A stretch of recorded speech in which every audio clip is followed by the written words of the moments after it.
So we are back again with another episode of Moments in Mastery with the Chief SuŋNaa Martin, Christopher Glin, aka Chris, and I am Queen Mother, Goddess Sekhmet, Sabrina Glin, and we are here to let you know about mental heaven and mental hell. So today's class is called Heaven and Hell. Yeah, or Heaven or Hell. Heaven or Hell. You decide. You decide. Right. So we'll be discussing that, getting deep into it, and see how this affects everybody. What is heaven? What is hell? Is it a place? Is it a mindset? Are you in heaven? Are you in hell? This makes me feel like think about vice versa. The song, Pastor Troy song, yeah. Heaven or hell or vice versa. Yeah. That's a song, powerful song. And it has a beat that programs you in your mind. But so talking about heaven and hell. Mm-hmm. And this is a moment in mastery. And so to master ourselves, mastering who we are, and to teach mastery, right, which is just teaching someone how to learn themselves, we got to learn our mindset and how to think. So I'm going to ask you a question, right? So everybody uses the term. I don't care what religion you have. I don't care what your upbringing, whatever. When we say heaven, right, what does that mean, to you? Well, to me, in my consciousness now, when I think of heaven and hell, I no longer think about a destination. I think about just a vibration. And so to me, heaven and hell is only a mental state. It's a vibration. And so I don't think about a place that you're going to go. I don't think about it as a good place or a bad place or a reward. I think about just a state of mind, a state of being. Mm-hmm. Gotcha. So what about you? What do you think? Well, the thing is, let's unpack that a little bit, right? Okay. So you said you don't think about it as a place or a destination.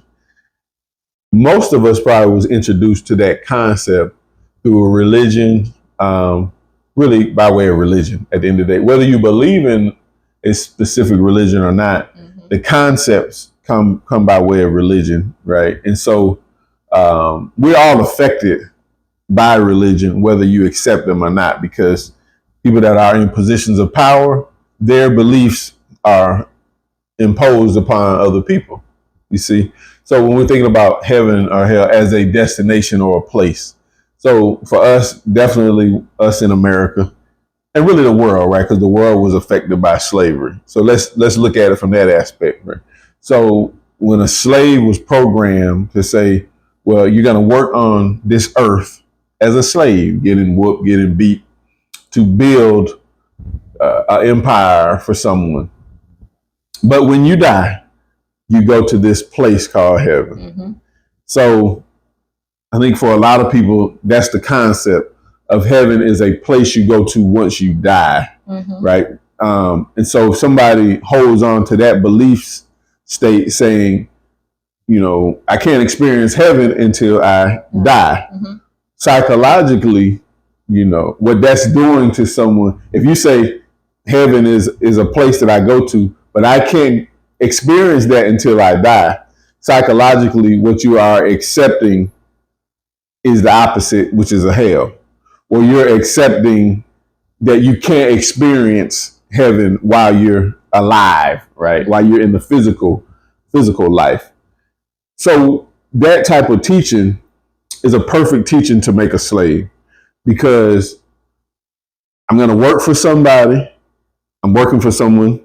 I'm obviously not getting either no money, no wages, or they're, not good, right? They can only just get me just enough, right? But someone else is obviously benefiting from my work and my labor.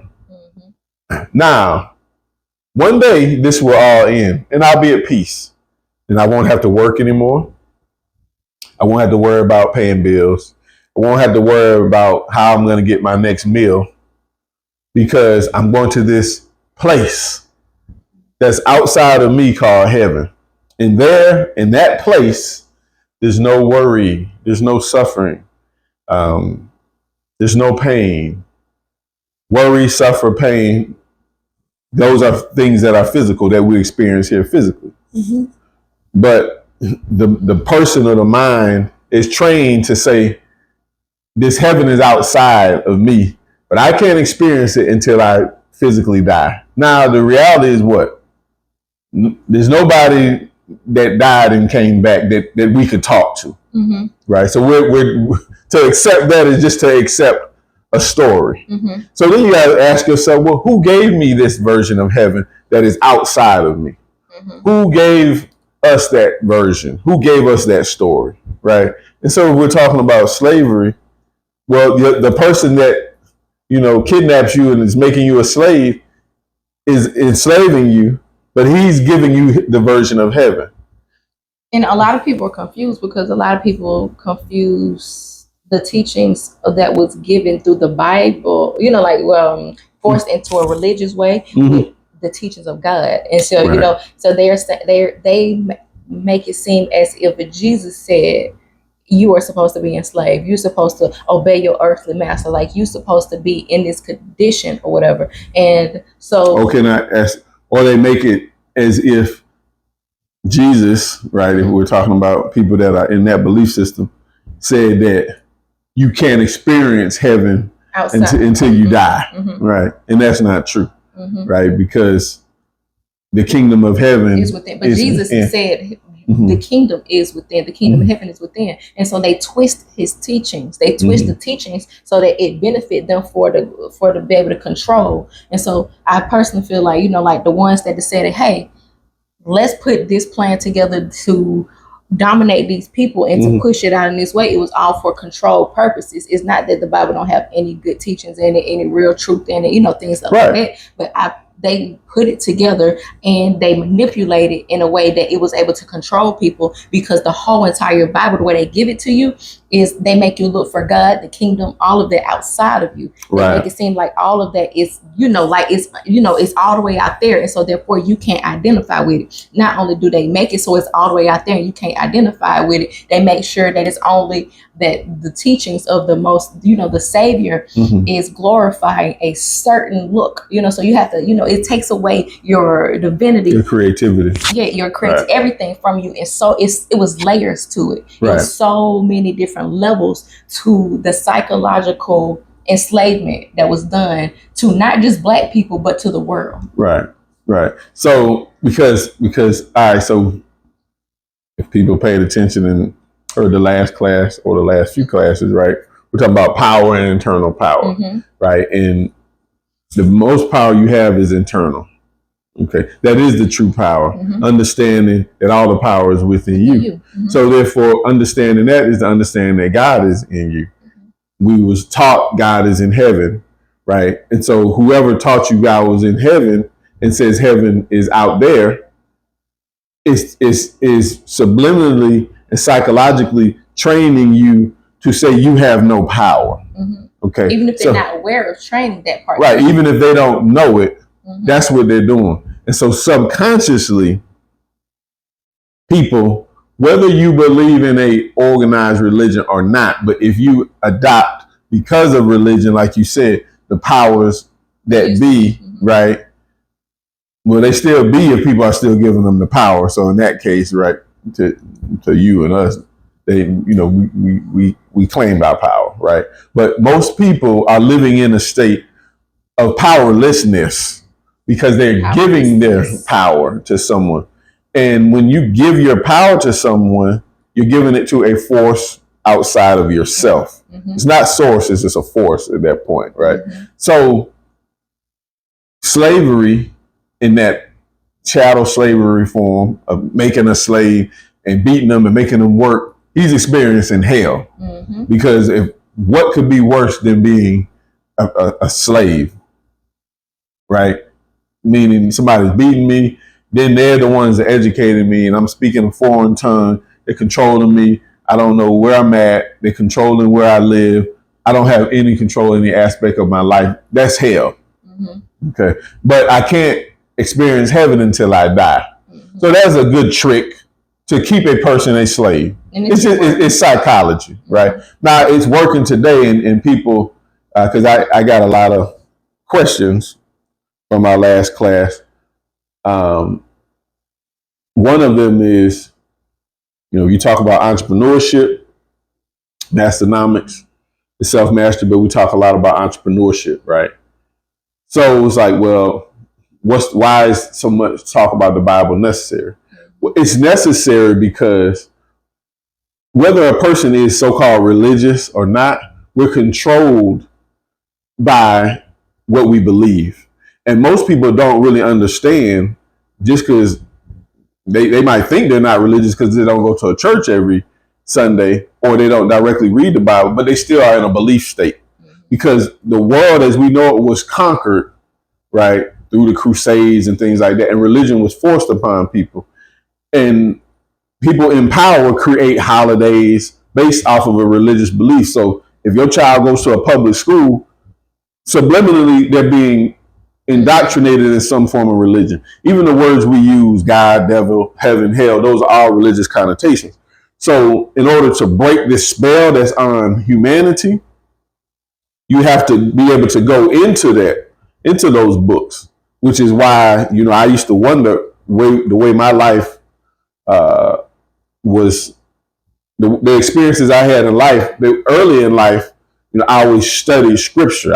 It was, now I realize why. So that was my first teaching, was to study scripture and study these religious books. And I studied them in the original language.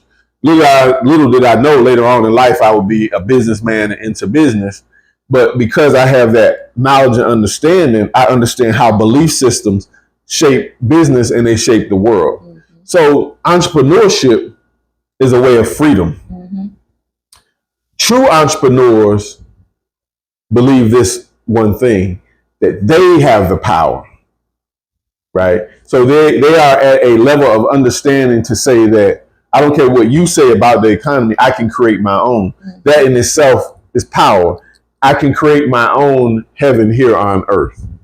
Because to be in a financial hell is to totally work for somebody and be totally dependent on them in order to get any money, in order to be able to take care of yourself. You're in a survival state. That's hell. Mm-hmm.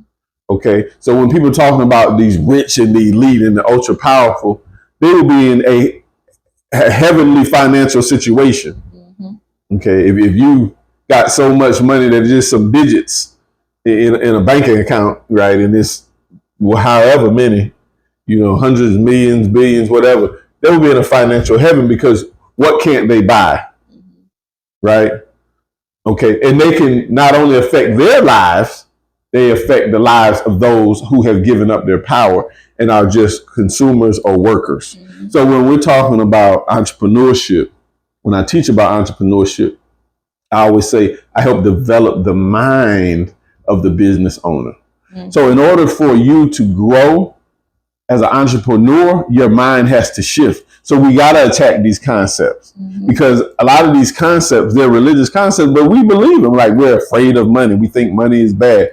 You think heaven is a place outside of you. Mm-hmm. So therefore you can't create it with your mind. So heaven, hell are states of the mind. Mm-hmm. It's a mindset. Mm-hmm. So someone that has an abundance mindset, they have the mindset of they can create heaven, because they know they're not limitless, right? It's unlimited power. Someone that has a lack mindset is in a hell that they've created for themselves, because they are choosing to focus on what they don't have in the physical. They're choosing to just see with only these set of eyes. Mm-hmm. And a lot of people don't realize that that they're both states, and you get to choose the states. And every day, every moment, you can choose a different state. And so you can go to heaven or hell 20,000 times a day, mm-hmm. because it's about when you go into those states. But when you go into those states, some teachers, they refer to it as God's state or the devil's state. And so when you're in the higher frequencies of thought or feeling, mm-hmm. or emotion, then that's when the God in you is operating. Mm-hmm. Whenever you're feeling love, whenever you're feeling gratitude, whenever you're feeling abundant, whenever you're feeling thankful, you're in the God state, so to speak. But whenever you're feeling insecure, whenever you're feeling jealous, whenever you're feeling envious, whenever you're feeling, what they call the the sins or whatever, those are more of like so they say as the devil states. It's not just so much or whatever like, oh, you possessed by a devil, but it's like you're on the frequency of those lower vibrations. And so when you're on the frequencies of that lower vibration, then other entities and other things that match that frequency can be able to attach on to you. And so, like, because some people, you can get so angry that you black out and you don't know what you've done. And it's because something else have taken over you while you're in that energy state. Or you can get so happy that it's just like such a bliss that it just take over your body. And it's, because something else, another energy can take over you. And so like you being mindful of your states, of your energy, of the energy that you're putting out, of the the thoughts that you're thinking, of how you're moving, like you are in control of the heaven in your life, and you're in control of the hell in your life. And it's not that you have to avoid hell and you got to avoid the devil and you got to avoid that, because no, I feel like it's all a part of this experience. It's all a part of the all. It's not that, it's saying, oh, it's okay if you just go be a devil, you go be mean, you be this, you be that. No, what I'm saying is like, you have to be able to adapt. I think that in order to be able to really experience heaven, I feel like you have to go through hell, from my perception of things. Now, you may have a different perception. What do you think? Because I feel like in order to really get there, it's like you have to accept all of you. You got to be able to accept the parts of you that's not, what society would say is the prettiest parts or the nicest parts or the loveliest parts. I personally feel like, you have to be able to go through it all, because I think I'm starting to see that people that are what we say nice or sweet or calm people that choose to be calm after they went through the hell, I have so much love and respect for them with the journey, where I'm at today, because of the work they had to put in, and they choose to be that way. But it's a difference between a person that's been programmed to operate a certain way their whole life, and they're not doing it just because it's in their soul that they feel is right. It's because this is just what they know. Okay, so when we're saying, you're saying a state, heaven or hell are states. Mental states. Yeah, so we mean a mental state, like that you create mentally. Yeah. Right. So I just want to point that out, because some people don't know, we use the term state, but I remember when I first started learning, that was always a thing. I was like, what do they mean a state? When I'm reading or something. So a state is kind of like, think about a playing field that you created. That's a state that you exist in. Kind of like before you get married to somebody, you live in a state, a man is in a state of being a bachelor. That's his concept. That's his level of consciousness. He's only conscious of being a bachelor, or the lady, whatever you call a lady that's not married, I forget.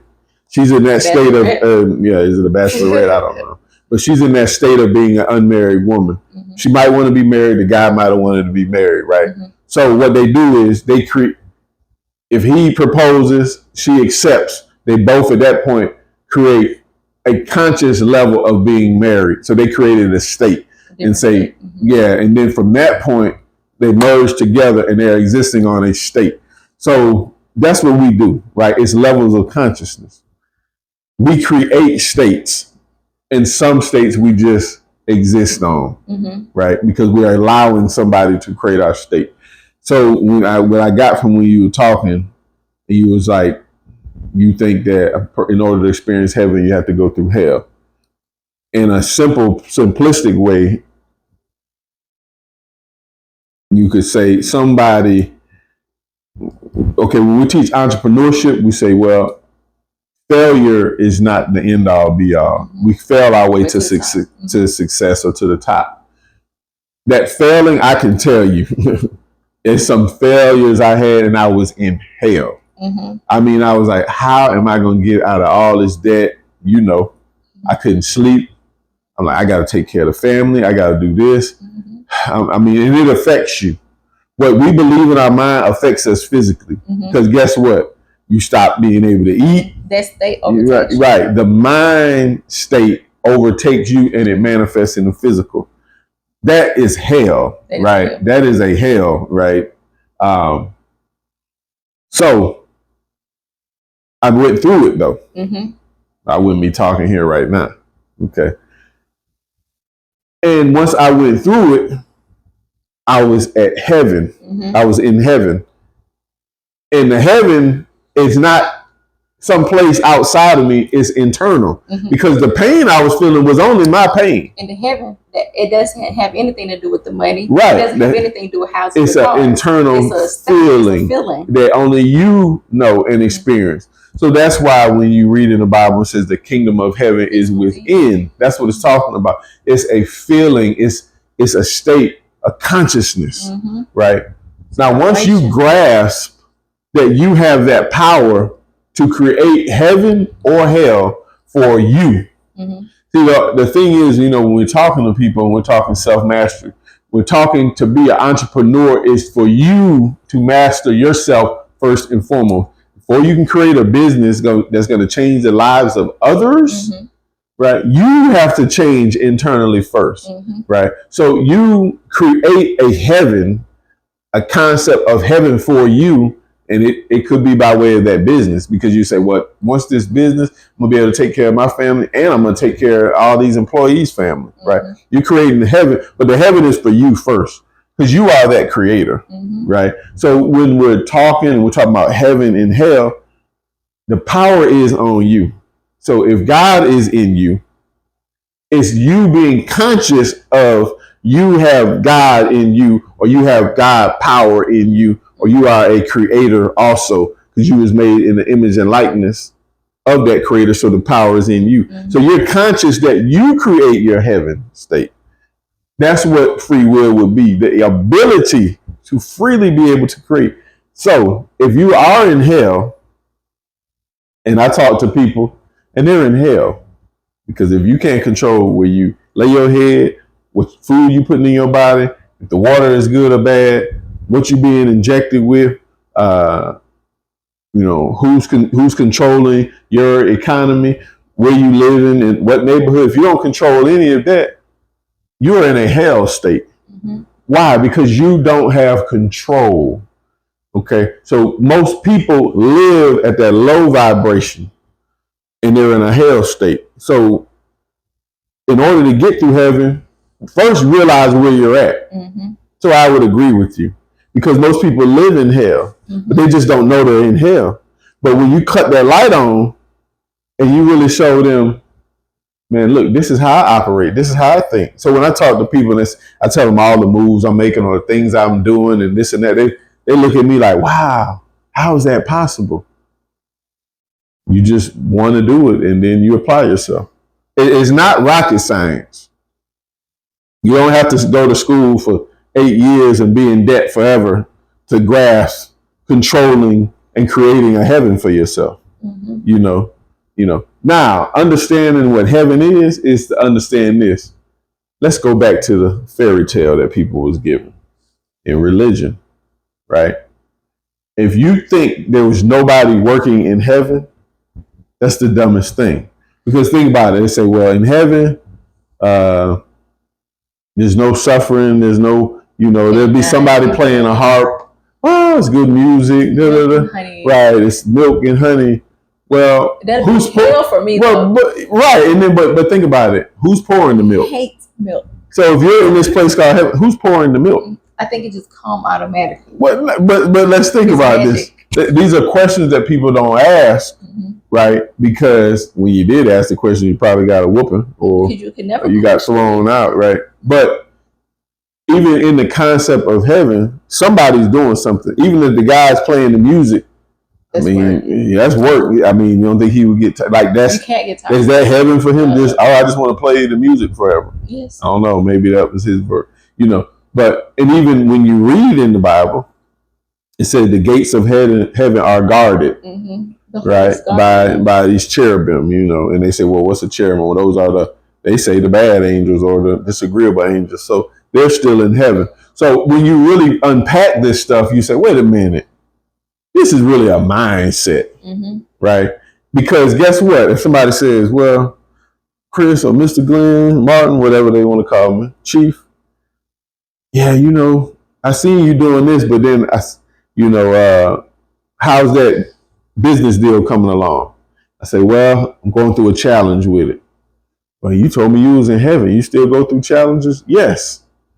Right? So everybody that you think is successful, you think it's like an end. No, it's a constant thing. Mm-hmm. So just because you live in a state of heaven does not mean you're not always progressing or you don't have challenges or you don't have money problems. And I think that's the biggest that's the biggest thing that what religion have played a part with playing a trick on people's mind, because with the heaven and hell state, they really think that it's going to be a place in their life that it would never be disagreeable, it would never be challenging, it would never be any so-called bad things or bad energy ever again, when science shows like they can't exist without each other. It's duality, right? The universal law shows that it has to be balancement, as above, so below, as within, so without. Like, it's balancement, right? And so you're never going to get to a space, I don't care how much money you make, you're never going to get to a space that you never be challenged again. You're never going to get to a space that everything is always happy, that people can't come for you, that you're untouchable, that you're,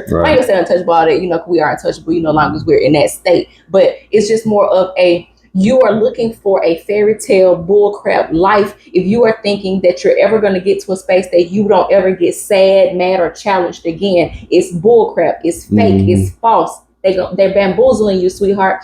That's why we're telling you need to call your power back and your energy back, because once you know who you are and you go back to it, you realize I don't need that crap to change for me to be happy. You get to I'm God, so I get to say, you know what, I'm going to be in heaven, and so therefore I don't need you to give me permission to be in heaven. And so even if you're acting stupid, even if this person is not agreeing with me, even if this car or this house be taken away from me, I still get to choose if I'm going to be in heaven or not, because it is a state, it is a vibration that you get to choose. And so it's never that the other stuff doesn't happen.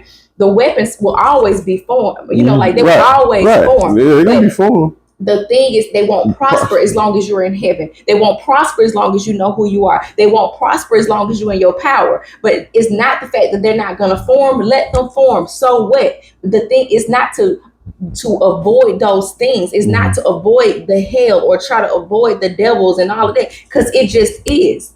Because as long as you're trying to run away from that, you're giving your power away once again, because you are saying that is more powerful than you, that you need to go flee. It's more powerful than the God that you serve. It's more powerful than the God within you, because you are fleeing. It's about standing your ground. To me, that's the most powerful heaven it is. It's just like when you know who you are and you say, you know what, I don't care if you don't like me, because I don't care who's against me, because I have God on my side. And so that's the power. That's the heaven. That's the mental state of just knowing who you are. It's because then you're at peace with yourself within. And that's the kingdom. That's the queendom. Right.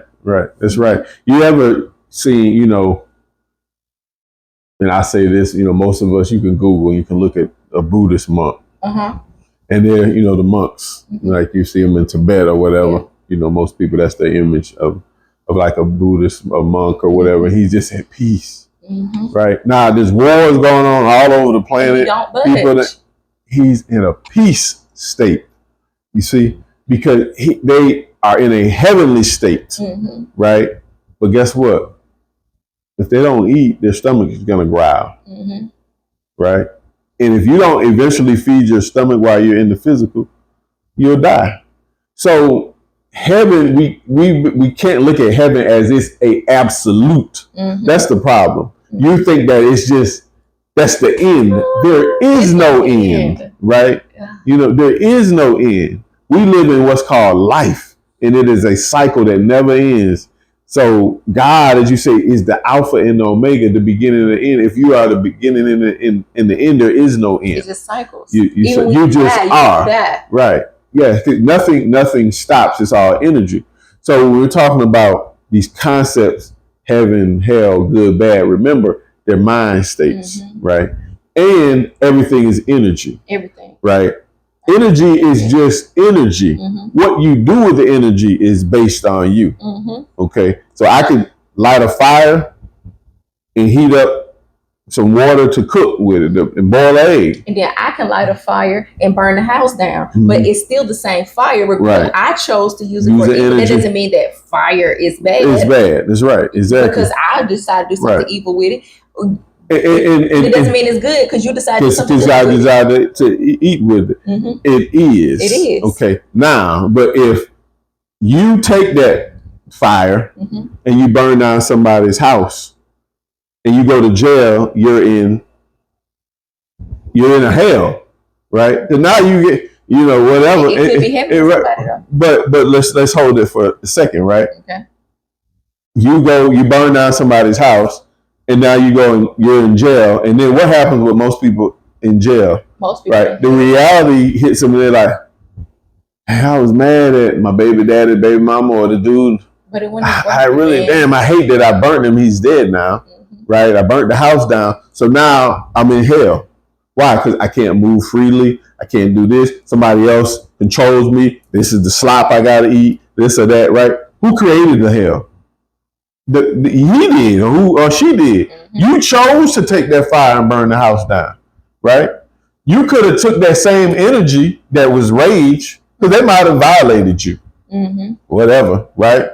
But you could have took that same energy and used it for something that would have added to your life, mm-hmm. as opposed to taking it and using it as something that's devaluing your life, mm-hmm. right? So this person created a hell for themselves because they don't really want to be behind bars, mm-hmm. right? And so that goes back to what you were saying earlier. What happens is, this is what hell is on a simplistic level. When you go through something bad that you do not like and it's discomforting to you, whether it's being in a bad relationship, partner, whatever, right? You're in a bad situation. Could be a bad marriage. Could be a bad business deal, right? What happens the longer you stay there? The harder it is. It gets worse and it hardens. Mm-hmm. So the longer you focus on negative things, you create a more deeper level of a hell for yourself. And when we say to give your power to something, it's literally just what he's saying, to focus on it. You mm-hmm. saying give your power, saying you're giving them your power is not saying, here, Chris, here's my power. No. This is giving it's him your my power. Energy and your attention. I can't stop thinking about Chris. Mm-hmm. Man, I wonder what he's doing. Chris, are you thinking about me? Right. Chris, where you at? Chris, Chris, that's giving my power. Right. Or your woman or guy, whatever, they left you, mm-hmm. whatever, and they did you wrong. That's the way you perceive it. But guess what? And you wake up and see what she's doing on Facebook. Let me see. I knew she was with a man. Like her stuff. Oh, let me go see who this person is. Oh, let me see where they get. Oh, you see those cheap shoes? She thinks she's doing something. Mm-hmm. You see that in the background? Right. That is giving her your and power. And she's living her life, and he's living his life. And you're giving your power. And you're giving your power to somebody. Mm-hmm. And when people see you in that weakened state, they say, man, what happened to you? Man, I was doing good. She left me for dead, man. Oh, man, I would, but he left me, girl, and this and that. Okay, that was fine, the first month. Okay, I'm seeing the same person a year later. Yeah, how you doing? You looking so good. Well, I ain't recovered since she left or he left. Man, taking a year, 5 years later. Hey, man, what's going on with you?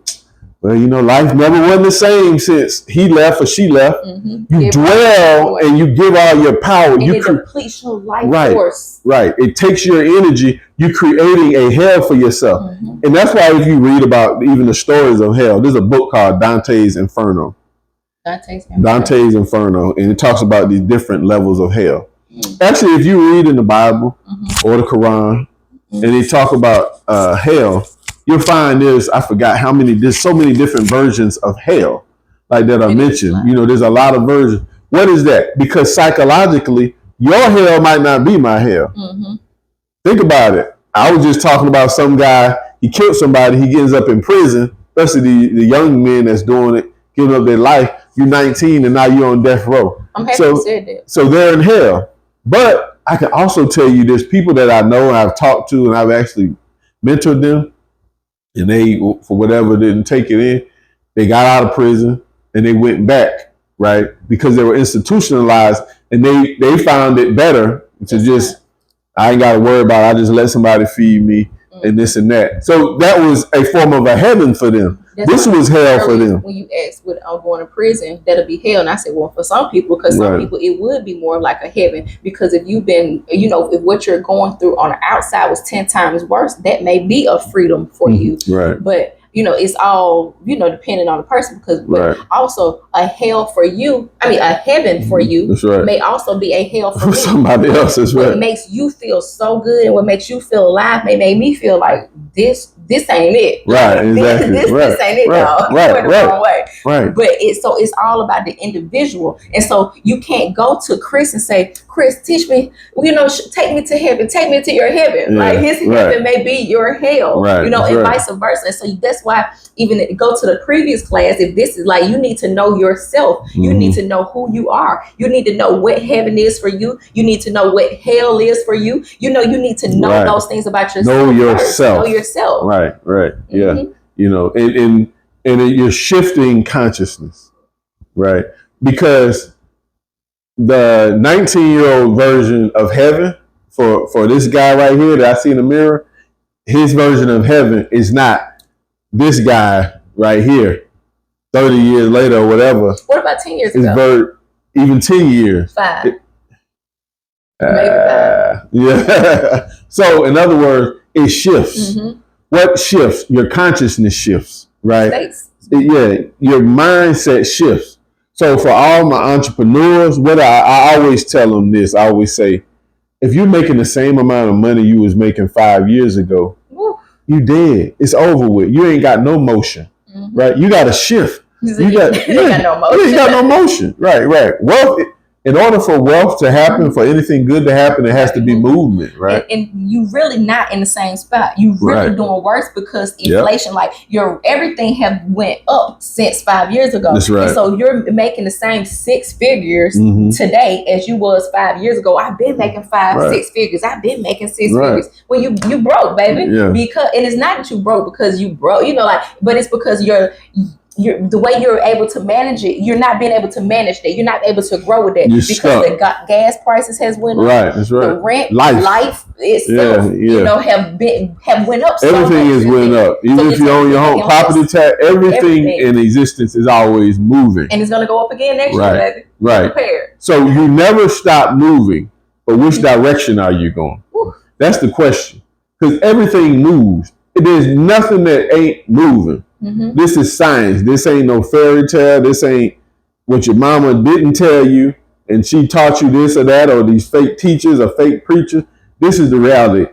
Everything moves. It never stops moving. Even when you die, you still moving because your body's going to deteriorate. Your soul, your spirit, they go on. Right? They go to another level of existence. Right? You might not be able to see it, but you can get to a point where you can feel that energy, right? So everything is always moving. Money is the same.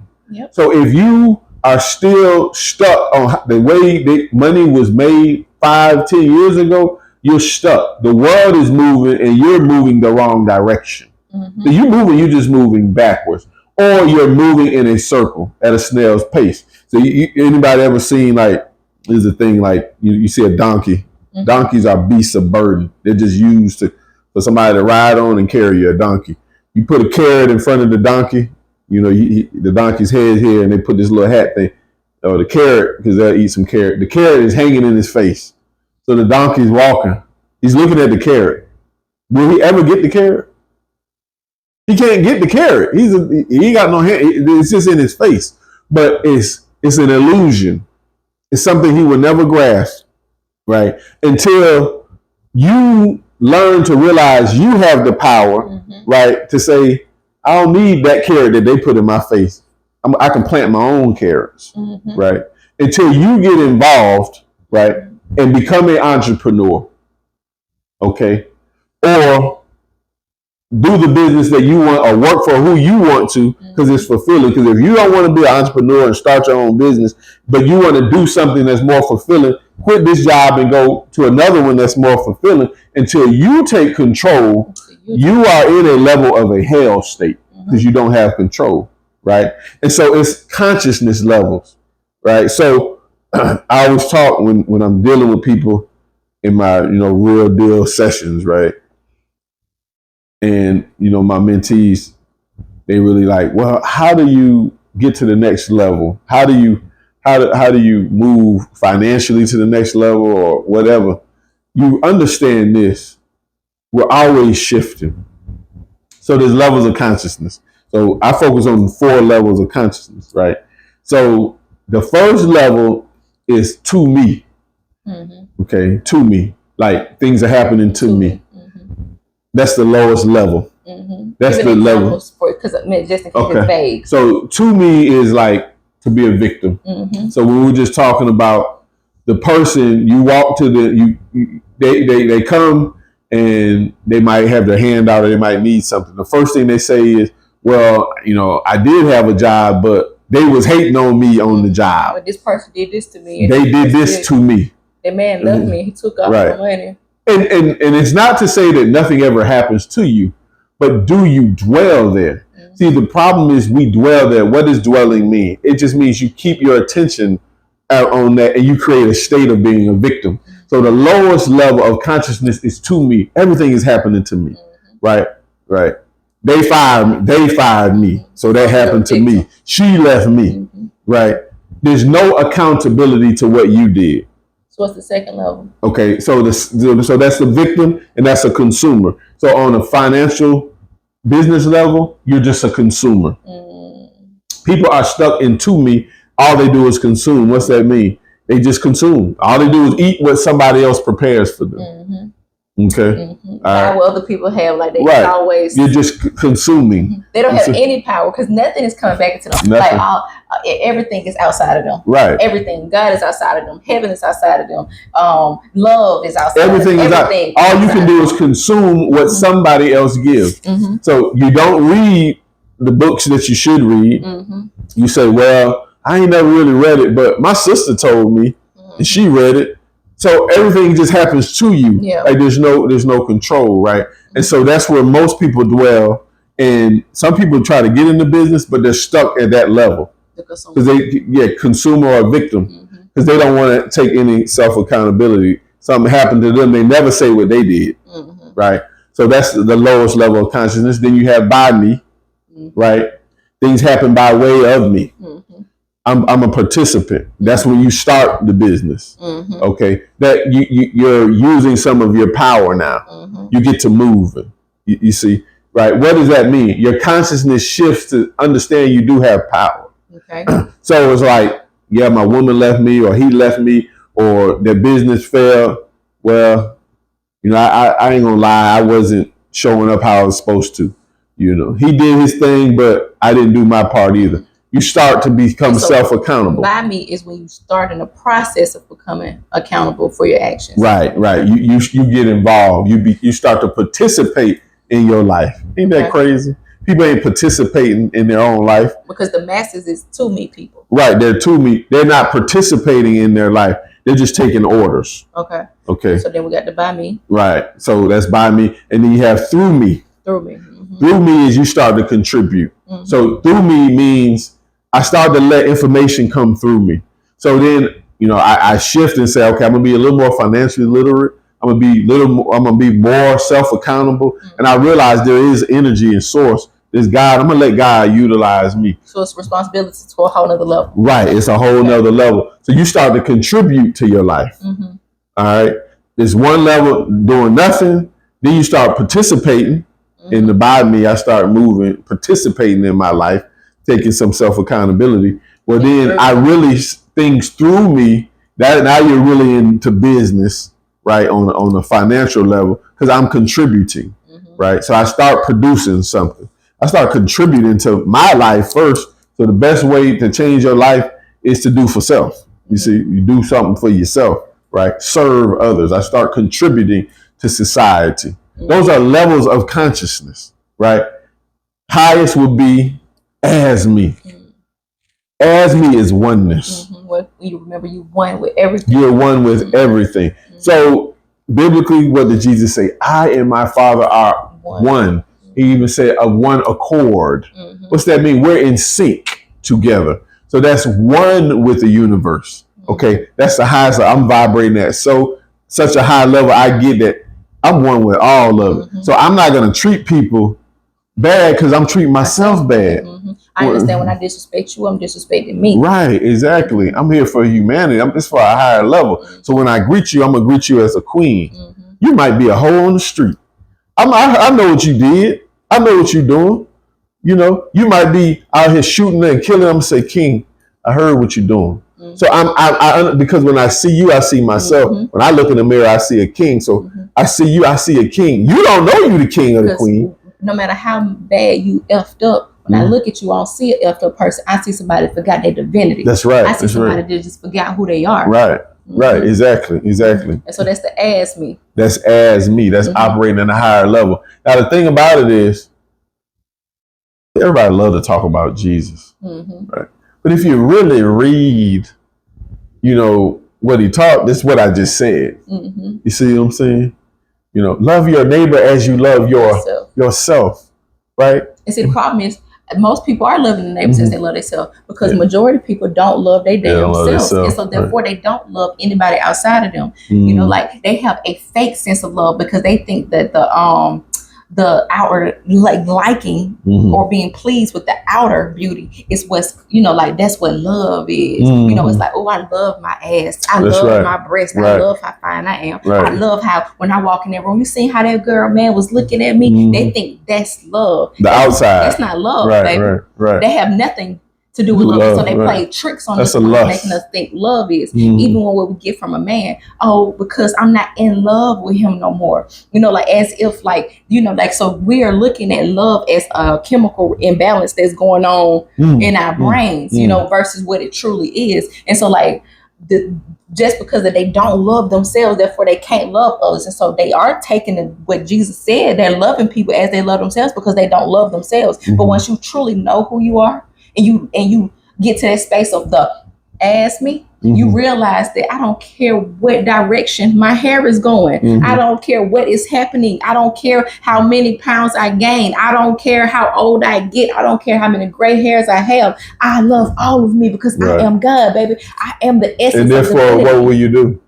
How will you treat humanity? You're going to have so much more love and compassion for people, and regardless of their religious belief, regardless of how tall, short, thick, rich, not thick, rich, poor, race, whatever. Only nice to people that they feel above them. They only nice to what they would call the CEO or the boss of the company. But then they go treat the custodian like they're trash. You know, they'll talk crazy to the teachers. You coming in, you talking crazy to the ones that's molding the future. That's right. You know, but then you'll see the principal and then you straighten up. You know, or the people that's over the board of education and then and it's a mindset. It has nothing to do with wealth, right? Because you can see some guy, woman, they got plenty of money, and they go and they talk to the garbage person like they're garbage, not realizing if they don't collect your trash, your house is overrun, right? You go into a restaurant and you talk to, as they say, the help, as if they're nothing, but not realizing without the help, you don't have a restaurant to go to.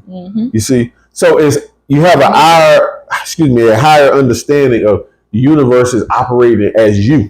You are one with it. So with that understanding, right, on a business aspect, oh man, you create companies that can last for generations. You create companies that are built on values and principles, right? Because you understand that the person that don't have a high school diploma but works for the company is just as important as the guy that got all these degrees and letters, right? Because in order for this to be this great company, we have to have a culture that operates off of gratitude. And for us, for people on a basic level, that's how your household should be, right? You know, your household should operate at the highest level of oneness. You should train your kids to tell them, so what, clean the dishes? Well, I ain't do it, she did it. So what? That's how we got to teach her to do better. Because she'll see you cleaning her dishes and say, now, you know, wow, you really clean my dishes? And then she'll start doing the dishes for you. Then we got some unison, and now we got some order and structure. You see what I'm saying? But we operate off of love. in a household that ran in the mindset of as me, when we all see the God in each other, when we all respect in each other, a marriage that's ran in the mindset and the vibration as me is so much more prosperous. It's so much more fulfilling than the to me marriages, because you have the to me marriages and they're like, let me see him. I'm not cooking for him. He don't deserve this. I'm not doing this for her. She don't deserve this. She don't deserve this. And I'm not saying this in a space that you deplete yourself of people. Right. But I realized on this journey when I was the ask me wife in the beginning of like, well, what are you going to do for me? I got poor results. You mean the to me? The to me. I'm sorry. What you gonna do to me? Yeah. I got poor results because it was like I'm waiting on you to show up in a certain way for me to show up in a certain way. But once I took control of saying, I don't need you to be a good husband for me to be a good wife. And I know that sounds so backwards to women, but these are also the same women that they can't make a sandwich for a man, but they get a body to a man raw. But you know, we ain't gonna get on them. Yeah, but yeah, wow. so that's need to be said though. And I'm going to say it. Yeah. I'm tired of, but you already know it's on a whole nother level. And it is what it is. And so back to what I was saying, like, but when I got to the space of saying, no, I'm going to treat you the way I want to be treated.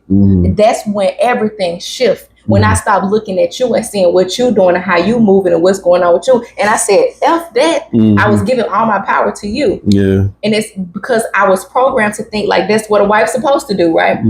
But once I stopped giving you my power and I started giving my power to me and I started working on myself and I started cultivating myself and I started dancing around my house just because I didn't need, without saying, oh, I need him to give a good energy today if I'm going to see if I'm going to dance around the house. Oh, I'm going to see if he going to be nice today and see if I'm going to cook a dinner or if I'm going to do this or whatever. And when I say, you know what, I'm going to treat him like the man that I want him to be. I'm going to speak to him like the man that I want him to be. And so I always, even now, I do my very best to always speak to you as the person I want you to be. I always try to be very selective of the words that I say to you because I know words, you can't come back from words. I know it takes a lot once you put that on somebody. And so like, I always speak to the God in you. I always speak to the King in you. And so it became easier and easier for you to show up as that person because I didn't come and saying, well, what you go, let me tell you what he did to me. No, I had to stop telling the story of what you did. I had to stop telling the story of you being a butthole and you doing this. Right. And I had to start as well. I even had to go and play la la woo woo in my own head and pretend that you were showing up as the man I would desire you to be, even though I already knew that that's who you were. It's like you expecting somebody to show up as their best when, they have the world on their shoulders. And so I knew you was being challenged. And so when I stopped being the victim and I started operating as the God that I was saying I was, and I stopped saying it and started doing it, then everything in our marriage, everything around us started shifting. And it's also even shifting with our children because it's just like speaking to your children in awareness that, dang, baby, you God too. Yeah. Dang, baby, you're powerful. You're enough. You're worthy. You're just as valuable as this family as me. Right. Just because you're not the one paying the bill, that doesn't mean that you don't deserve love and respect. When you go into a family, in a house with that type of love, with that type of energy, it shifts everything that's going on there. Now, our kids are still crazy. We still got some crazy stuff, but so we're not saying that you're going to get to a space that your kids don't ever aggravate you, that you don't never get mad, because I still get mad at him. I really get mad at him and he still gets mad at me. But what we do is we always try our best to work on how we are responding and reacting to each other in that anger. And that's because that, we going through the different shifts from ask me, to me, to ask me, and so, it's a journey. And even at times, it's not that you don't ever shift into the to me frequency, because sometimes you'll come in like, man, this shit just pissed me off. This person cut, whatever. So it doesn't mean that nothing ever happened to you. You're never a victim, so to speak. But one thing about but it's about you don't dwell there. Yeah. And for us as a people, that's our problem. What's our problem? We talk about Black people, right? We dwell in being a victim. We dwell off of what was done to us, right? If you dwell there, you're living there, you're replaying it, and you're being a victim over and over again. And then naturally, you ask for sympathy, you ask for something. But if somebody victimized you, one of the worst things you can do, if he killed your brother and he killed that brother, Okay, this is what he is, right? So you need to understand, I got to deal with this killer a certain way and stop being a victim, right? Now, it doesn't mean I have to become the killer, but I got to understand this is what they do. So how do I operate in another level of understanding? And that's why I like, if you ever studied Booker T. Washington, right? Booker T. Washington lived in a time where we were still being openly lynched and all of that, right? He didn't downplay what was being done, but he chose to focus his attention on let's build towards the future. Okay. Right? And so was this happening like during the actual time of slavery itself, or like this was after slavery? Okay. Right. Yep. This was after slavery, the late 1800s, early 1900s. And even though we were dealing with Jim Crow laws. After slavery, it still was just as bad as slavery, or probably worse, because the anger became even worse. The fact that they couldn't do the thing. Well, they still was doing it, but like, okay, so during this time, somebody in those conditions, right? And during this time, like, I don't have any rights. I can't, a white black man can't walk around. I can't be outside past, There's actual laws and legislation that say you can't do this and that. As a black person, right? As a black person. And he still, even in this time, so I think I'm going there because it's so crazy that during those times, that's right. And a man says, he just shifted his thinking. He said, I'm going to focus on what I can do. And look what he was able to do. You see what I'm saying? Just by changing. Just by focusing on what you have and what you can do, right? So he had a saying, he said, drop your buckets wherever you stand. And it was symbolic. Stop complaining about whatever you got. Drop your bucket, pick up some dirt, go to work. Wherever you got, right there, there's opportunity. So it's like put the baggage down. Right. No matter what you have, let's get to work right here, where you're at. You see? And that means I don't care if that woman is not respecting you. I don't care if that woman is not cooking for you, not showing up for you, and not treating you like a king. I don't care if that man is not, he just left you, he abandoned you and the children, and you don't have any lights, you don't have any water, you having to go live at your best friend's house. I don't care if your best friend just put you off her couch because she's jealous of you and told you to go, you got to go live in the woods. The moment that you decide to shift your thinking, the moment you decide to shift how you are feeling, the moment you decide to shift how you are going to show up in the world, everything is going to shift for you, because this is 2024. Booker T. Washington was doing this back in the 1900s. Yeah. What excuses do we have? 1900s. And so it's even during slavery, every black person wasn't a slave. That's because every black person didn't see. If you were thinking in your mind to be free, then you wasn't a slave. It's all about what you believe. You believe. Nobody can control your mind. That fought their freedom then. There was black people that fought for their freedom then. There was still black people that they added so much value that they couldn't enslave that nigga. Right. And so it's not, so we even look at all black. No. Right. It's never absolute. Yes. Because and there's more than one answer to a problem. Yeah. And so like even then, they still couldn't enslave the ones that wouldn't allow themselves to be mentally enslaved. That's right. And so even now, the only reason that somebody could be doing something to you, and the only way that you could be being disrespected, the only way that people keep playing on your top, as the kids say, and all of these other little things, is because that you don't know who you are. You are allowing somebody outside of you to tell you what heaven and hell is. And so therefore, you were thinking that you were having to show up a certain way for a sky daddy in order to get to this la la land destination that do not exist. That's right. And it's not that you don't do your best to live and show up as your best in this world, because a lot of people, they try to be a so-called, what they say, a so-called good person out of the fear of going to hell and trying to get into a heaven. Right. And so what could you say about that though? That's crazy though to me too. Well, there's a saying, we don't need good people. We need people to get the job done. What does that really mean? When you normally say good on that base level, right? It's I'm not doing bad to somebody else. So, but when we're talking about shifting and controlling your life, focus on what good are you doing for you. Then we have to say, well, what is good? See, if you focus on you, your whole perception of good changes. This is what I mean. If you are living in utter poverty, okay, and you have a book here, forget the book, you got a phone right here. With that phone, you can access all the information you need to shift your life. If you're living in utter poverty, whether you work on a dead-end job, making minimum wage, I don't care how many kids you got, I don't care if you're a single mother, I don't care if you're a brother that just got out of prison. At your fingertips, you have access, which is your phone, to any information that could transform your life in any way you want, whether it's financially, whether it's spiritually, whatever. Right? That's crazy. You see what I'm saying? Mm-hmm. So at your fingertips, you have the ability to shift, right? But you gotta want to shift. Do you see what I'm saying? So, what was the question? That was so crazy. I don't know, because I forgot the question. I was talking about people that think that they're saying the heaven or hell. Right, good. We're saying good. So you have the ability to do the greater good for you. The first good you need to do is for yourself. Change your circumstances. You see what I'm saying? You have to change your circumstances. That's the greatest good you can do, is do good for yourself. We're so used to looking at she did her wrong, he did her wrong. You won't never know in that relationship who did each other wrong, because that's their relationship. You're not in it. The energy exchange is between those two people. But guess what? You know when you look in the mirror.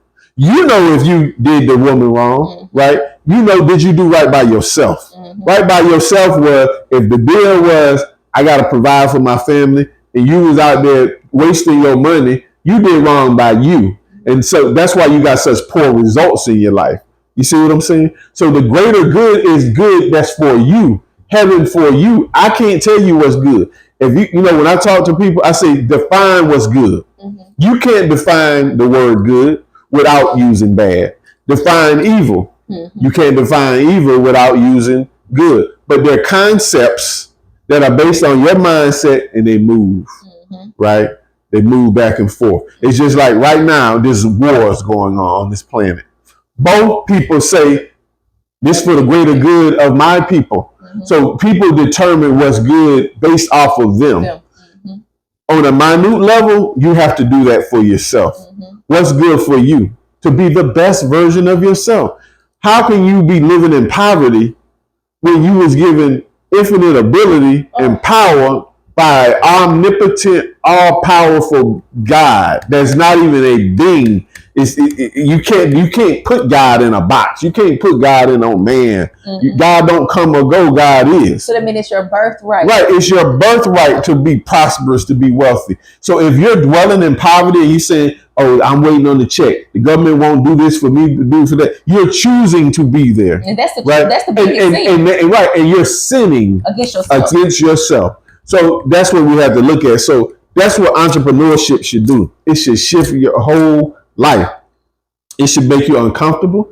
It should make you read something you never read. You need to be watching things you never watched before. That's what's good. People got to do the greater good for themselves. If they're in a relationship with somebody, do right by yourself. If you do right by yourself, in return, it's going to do right to your partner. And most people don't love themselves. You see? They don't do right by themselves, and that's for they don't do right by others. It's like they don't show up right for themselves. And even when they show up for others, they're only doing it out of a state of ego space of saying, well, I did this for you, so you owe me. I did this for you. I did this so I can tell you what I did for you. Because like a genuine space of doing something for you, I don't need nothing back. Right. I don't need to remind you of the things that I've done for you. Right. You know? And so like that's the beautiful part about this whole entire world. It's like we have the power to decide if we're going to be in heaven. We have the power to decide if we're going to be in hell. We have the power to decide if we're going to be happy, if we're going to be sad. We have the access to all of that power. And I remember one time you told me, you said, there's a time to be a devil. And there's a time to be a God. And when you first said that, I was like, what the heck? You know, like, you know, coming out of those concepts of what religion have told me. I was like, what the heck is this supposed to mean? Your mind will shift. People's mind will shift. The people that just believe that the absolute word of an all-powerful God, as they say, could be held in one book, their mind would shift if they read the book. Oh, mind shift when you made me start reading. Yeah, because it's different reading it versus this way. Then listen to a story. See, to me is everybody just giving somebody something, right? Mm-hmm. You're just consuming what was given to you. By me, you start participating. Uh-huh. So you want to move your conscience, participate, read a little bit. Mm-hmm. Start reading a little bit. Then you read Isaiah 45:7. It says, I make war, I make peace. And then I make hate. Is when you start see what I'm saying? It a little bit. When you read that, you really, wait a minute. I created evil, I do this. It makes you look at things, right? So when I was saying sometimes you got to be a devil, sometimes you got to be God. It's not absolute. And God and the devil is based on perception, right? It's because you see, but it's based on who's beholding it. Because if somebody breaks in my house and I shoot him, right? I'm looking at, what is the devil? He breaking in my house. Now, when you hear the story, that family member, well, he was only 18. He was really a good boy. They like, he's a good boy. He's a good boy, right? And then I'm the devil. He ain't had to shoot him in the head.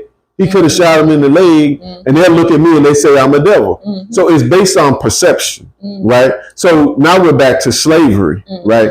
If I come in and enslave you, but I tell you there's a God out there, right? Am I being godly or am I being demonic? Depends on the person. It depends on the person. So a good slave will write, Master treat us good. You know, he let me eat. He let me sit at his feet, right? His perception of Master is he's a good slave master. Can there be a good slave master? Right? Can there be a good slave master? I guess so. Right, but think about it. So from your perception, now, if you're a slave, I'm only a human, then you can't make that good, right? You know, but baby, you get to sleep in the big house, right? So you know, but the point is, right? To a slave that accepts he's a slave. You can only be a good master if you accept the fact that you are a slave. And if you accept that, you are giving up your God power, your divine power, your birthright. You've given it up. But to somebody who never accepts slavery, right, like a Frederick Douglass, what did he do? He fought and became free. He could have just been free and said, forget about it, because there was some masters that probably wouldn't beat you to death. They might just put you in the hot sun and work, right? He said, no, the whole system is wicked. It's degrees of wickedness now, but it in itself is wicked. So it's all based on perception. Now, and he was considered a devil to the people that wanted slavery. They said, oh, that Nat Turner, that no good nigga, rousing up my good slave. He's a devil. Let's kill him. So it's in the eye of the beholder. You are the beholder. You are the one. The only eyes that matter is these eyes. When you look in the mirror, what is it? What is good for you? That's the thing when you told me about. Remember we first had the conversation about selling your soul. Like a lot of people make it seem like you cut your hand and then you sign these papers, and then you put your blood on this paper, and you're saying like you just sit there and you just saying, "Here's my soul, you can have it now." Right. But like, explain your version of like how you would say somebody that sold their soul. Well, a great example is, and this is good, right? So when people have heard the story where they say, well, Jesus, when the devil, he took him to the mountain and said, look at all this, you can have all of this. He offered it to him, right? Now, when people say, oh, they sold their soul for money.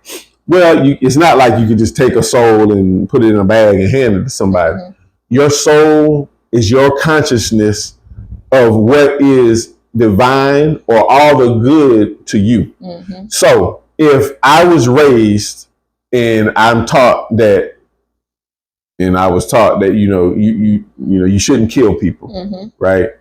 I'm just trying to make it simplistic, right? And you shouldn't kill people. Okay, that is the worst thing. Like the thought of me just killing somebody, like going and just slitting somebody's throat.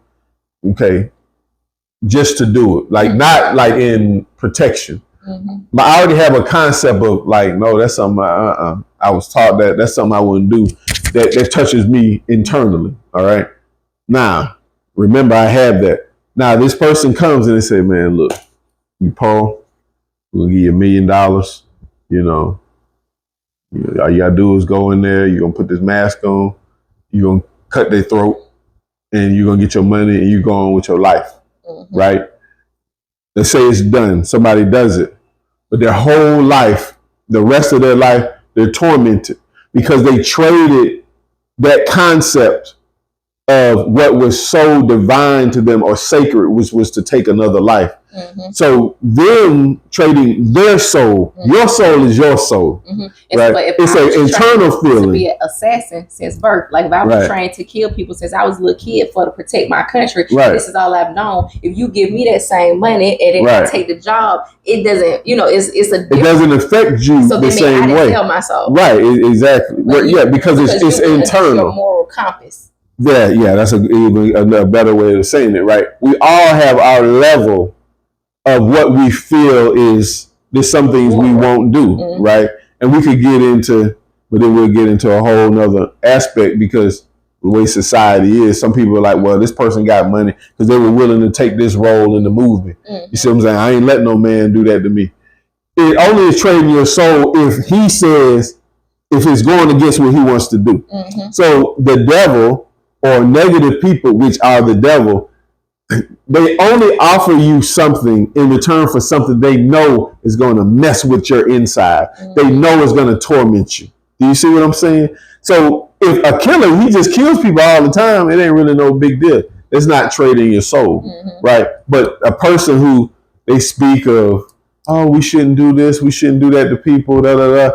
But I keep adding money on top of this and say, forget 1 million, I'm gonna give you 10 million.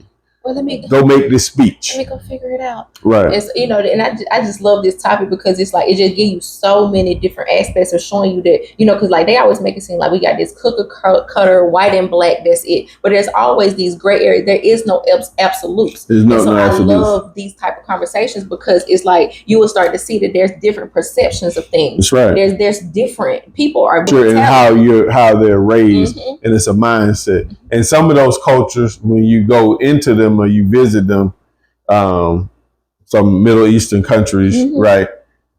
Like the way that sex, the world is totally different because you're dealing with women that are always covered. So they're not living in a world that's bombarded with sex.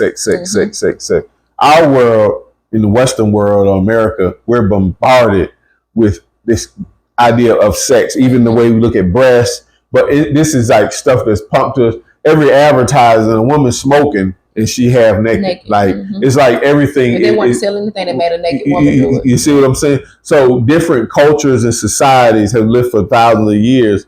They live at a different concept of society. You see.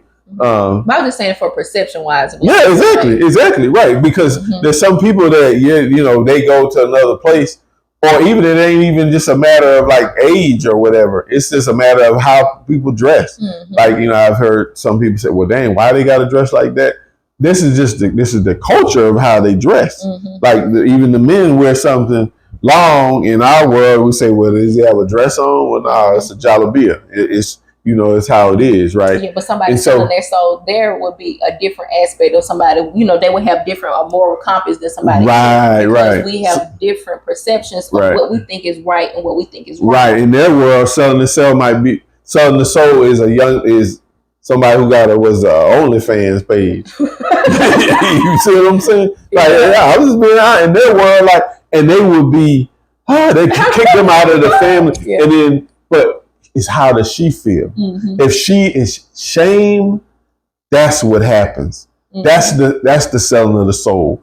It's the shame part. You see what I'm saying? You've done something that you shouldn't have done. You inside, right? And so it's personal in that aspect. Well, can I buy my soul back? It's not. See, you don't technically sell it. That's the term. Great question though.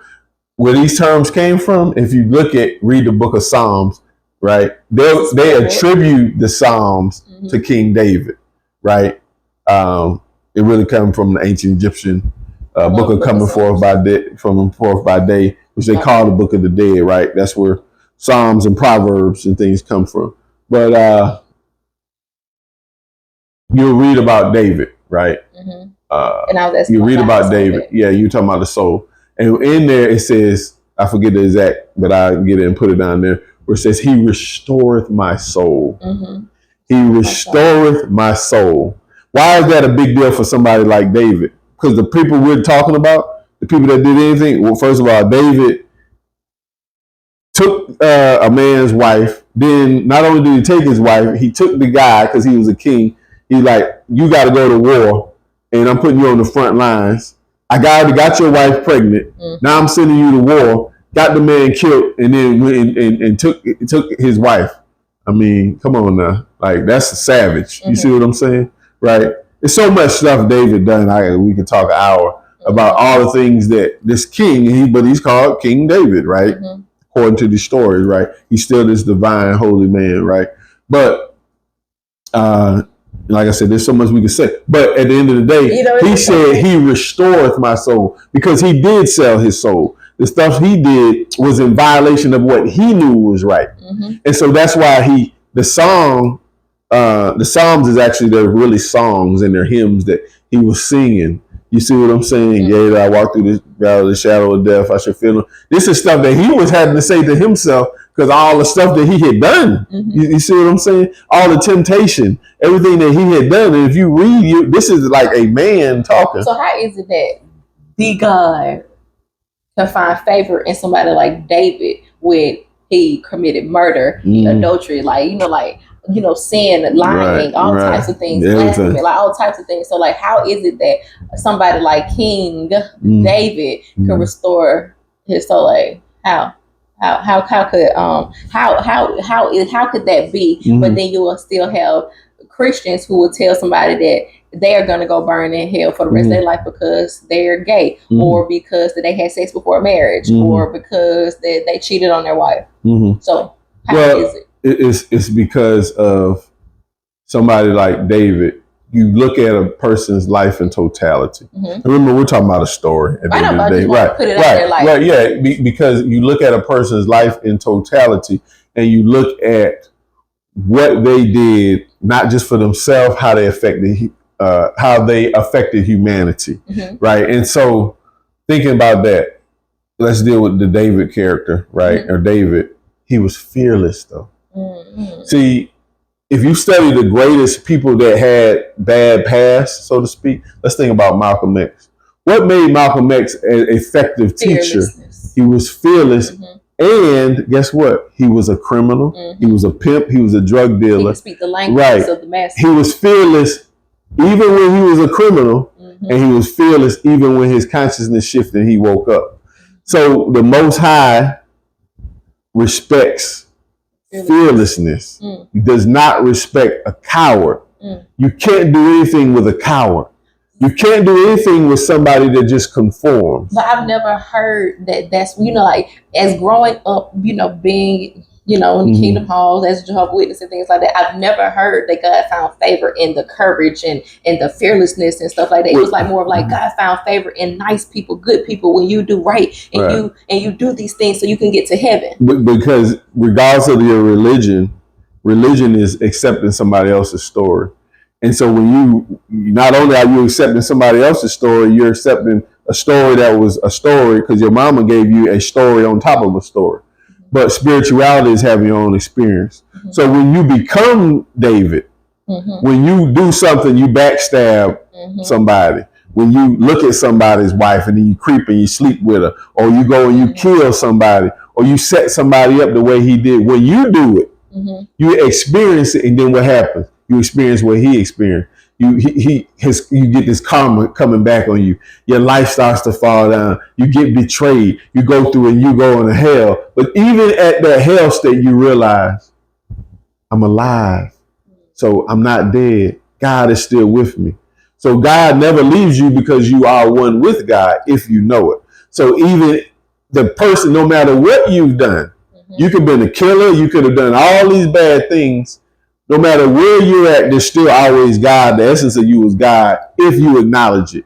And if you acknowledge it, your soul can be restored. Okay, so a person, if I consider myself a sinner, right? If I consider myself a bad person because I've done some bad things, right? And so let's say that if I'm over here feeling bad about myself because I done something very bad when I was a teenager, whatever, or because let's say I was a whore, I was a hooker, right? And I was just on the street selling my body. But everything about what I would know about myself and what I feel about God, I feel like that's a bad thing. So for me to be able to restore my soul, only thing I have to do is just accept my divinity, that I'm worthy no matter what. Forgive yourself. And forgive myself. You have to forgive yourself. My soul. So I don't have to pay a certain amount of money. Those are just terms that people use, and most people can't even explain them. Just to be honest, when people say sell your soul, they be like, well, he sold his soul and became a millionaire. What do you mean? Right? So you would have to, but what they will do, they say, well, he had sex with this person, or he sacrificed his mom and he got money. If that was true, we don't know, but if that was true, it only matters if it's something he didn't want to do. If it's something he knew he was going against himself. So the story, if you read the stories, but then you embody them, Judas would have what? Sold his soul, right? Because he betrayed his teacher and leader for 3 pieces of silver, right? Is your soul really worth 3 pieces of silver? Like, we're sure, even according to the story, we're sure Jesus was worth more than that, right? So you see what I'm saying? You can't really put a price on your soul, but it mattered to him. He knew he had done wrong. So how do we know we did wrong? Shame happens. Your own shame only comes when you feel that it was wrong. You see what I'm saying? And you it's can't personal if you feel something is wrong, right? Because it's not about what the outside. It's about what's happening inside of you. For so many people, they're so ashamed of themselves, they can't even look in the mirror. There's so many people that they hate themselves so much that it's like they'll look real quick for a glance, whatever, but they never truly sit and stare in the mirror. They don't really look at themselves naked. They don't stare into their eyes. They don't really just sit there and embrace themselves. And it's because a lot of them, they fear themselves. That's right. They fear God. Yeah. They thinking it's the devil that they're really afraid of, but it's really the God. God and the devil are concepts in your mind of what you believe. Okay, right. And so you're saying not only is heaven and hell a mindset, you're saying God and devil. Right, they're all mindsets. They're all mindsets, right? We've been taught. We think it's absolute bad here, good here, whichever shoulder you want to do, right? And you see in the cartoons when they used to have a little devil with the pitchfork, they had a little angel on this side. That's really your nature. Your positive and your negative. And you have to balance it. We have to. One can't exist without the other. Remove religion and say science. There's a proton and there's a neutron or electron, right? So there's a positive and a negative, then there's a neutral, right? So to start, a car cannot run without a positive and a negative. It can't, it won't stay running, right? Duality. You must have both to exist, right? So when you look at that battery that starts the car, there's a positive and a negative. They both have to exist. You were created like that with a positive and negative. Reasons, you have been programmed that negative is bad. Exactly. For control reasons, you have been programmed that one is higher than the other, but really it's the balancement. And that's the same thing what comes with the war with the feminine and the masculine energies coming together, because we look at one is good and one is bad, when we got to realize that it just is. They can't exist without each other. You see, you have to have the masculine and feminine. So we're talking about universal laws. This is universal law. Forget all the other junk. You can't have, there's no such thing as all good. People, we just say it, but there's no such thing as all good, right? So it would have to be bad. Chasing this mindset of, I'm just can't wait to get all this money so I can just be happy and nothing bad can happen to me. Right, yeah. Okay, ask Diddy what's going on. Ask Trump what's going on. People that got all kind of money. There's always some bad gonna happen to you, right? But guess what? Love these people or hate these people, they still keep pushing.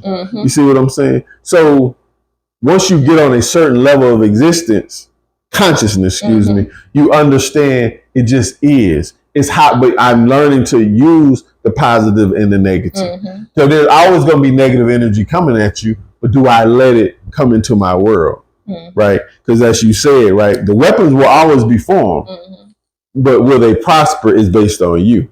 You see what I'm saying? And even if you have been in a state that you forgot who you are and you have allowed a weapon to prosper in your life, that doesn't mean that you can't come back. You can't, right? You can't. Yeah, you have the ability to shift. Yes. And stop worrying about how people are going to see you. Worry about what the greatest thing that you're doing for yourself. We create a hell when we worry about what people are going to say about us or what people are thinking. Oh, they're going to think I'm a devil. So what? right? There's people, according to the story, they thought Jesus was the devil. They wanted to stone. They said, we want to kill that dude. He's saying he got. They looked at him as an enemy. When Martin Luther King was in these streets, thank you. He was the enemy. He was the enemy. When Malcolm X was in these streets, he was the enemy. He was the enemy. Right. When the Black Panther Party was doing what they was doing to feed the children, because how free lunch and all of that came about with the Black Panther Party. Right. But when they was in the streets doing what they was doing, that people like, and we're not saying that they was the enemy just because we're saying they were viewed as the enemy to people that were running a system. But not only them, a lot of their own people. That's what I'm talking about. We ain't worried about what the outside, like the other oppressors would think, because of course you would think that. Yeah. But Martin Luther King, brothers and sisters, did not support him. A lot of them was the ones that were snitching on him. A lot of the Black people did not support, and still don't to this day, Malcolm X, because they believe that he a Black, he part of a Black KKK and he evil and he this and that, because that he wanted you to remember that you are God. And so a lot of the times when you are doing what you feel is right in your soul, when you're following your purpose, you are going to have the masses that will tell you that you're wrong, because they are used to being controlled by the powers that used to be the power, like people that the people that strategically benefiting off of their ignorance, you know. And so there's people that benefit off you hating yourself. There's people that benefit off you not knowing who you are. There's people that benefit off you looking at your brothers and your sisters as an enemy. That's why the killing, especially with these kids, are at an all-time high, because nobody is teaching them who they are. Nobody's being walking examples of what God can be, or what success could be. Everybody want to be sexy red. Everybody want to be a baddie. Everybody want to be, fine. Everybody want to be a rapper. Everybody want to be a trapper. And I'm not saying any of those things are bad either. I'm just saying that we only having one view of what we're thinking feminine energy is now. We're only having one view of what we're thinking masculine energy is now. They play tricks on our minds, and now we have to fix it. It doesn't matter what was done to us. It doesn't matter what happened, to put us in these mind states or to feel to have all of this fear and be living in lack. Now we get to say, what are we going to do about it? And that's what these podcasts is all about. That's why we're having the moments of mastery. The moments of mastery is moments to help you master yourself, master your mindset, master your universe, master your life. And so that's what we are committed to do, is to be able to share the information that we have gathered on our journey. And so this is a mix of your 47 years of knowledge and my years of knowledge, that we're putting it together and we're giving it to you. Our experiences, our study, our knowledge, our intense study, right, and our application. So we're giving you our experiences of applying the information, and that's why you hear about the many organizations that we have and all the movements that we're doing and continue to do. It's all about mastery. And so this was just a piece of heaven, hell, that you create in your life. You are the creator, right? You are just a replica of the universe, a minute replica of the universe. So you create the life that you want. You have that power. You have that ability. And don't forget to join us in Africa this year. Like, don't come and be in Ghana with us for the Cultural Oneness Festival. I'm telling you, this is not an event that you want to miss. And so the link will be in the caption and all of that good stuff. And so we're looking forward to being able to share more information with you. If you have any questions, if something wasn't clear, if you want if there's another topic that you just really curious about, or there's something that we said and you even disagree with, like, we really want feedback from this. So like, comment, share, and let us know anything, like what you think that we should be talking about for the next topic. But in the meantime, you guys take care of yourself. Peace, love, and light.